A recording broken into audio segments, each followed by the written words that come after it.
Nominated to UNESCO as Human Rights, Liberation, Struggle and Reconciliation, Nelson Mandela Legacy Sites, there are 14 altogether. These include the Union Buildings, the official seat of the South African government that also houses the offices of the president. Over the years, the Union Buildings have hosted many important events, such as the inauguration of South Africa's first democratically elected president in 1994, Nelson Mandela. A 9-meter-high bronze statue of Nelson Mandela has stood at the foot of the buildings ever since it was unveiled a day after his funeral in Qunu in 2013. The sites are scattered across 4 provinces and 7 municipalities. Another one is Liliesleaf in Johannesburg, a huge icon of the struggle. This was a secret home and meeting place for political activists in the early 1960s. In 1963, the police raided the farm and captured 10 leaders.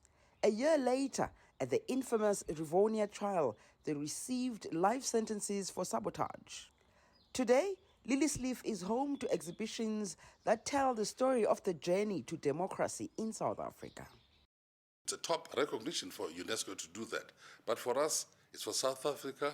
As I said earlier, it is for human rights, it is for social justice, it is for recognition of what democrats here stood up for. It was for our own national self-determination, so that we take the affairs of our nation in our own hands.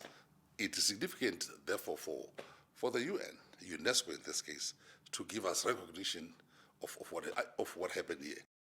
It's one of the more popular sites for tourists who wish to learn about apartheid and the struggle to end it. This tells the story of the resistance movement, which was the most important part which led to the freedom of this country. And this is why I like coming to this venue, because it tells that story and the people involved in that story. Most people who come here wants to find out like where Nelson Mandela was in hiding, where did they have all those secret meetings,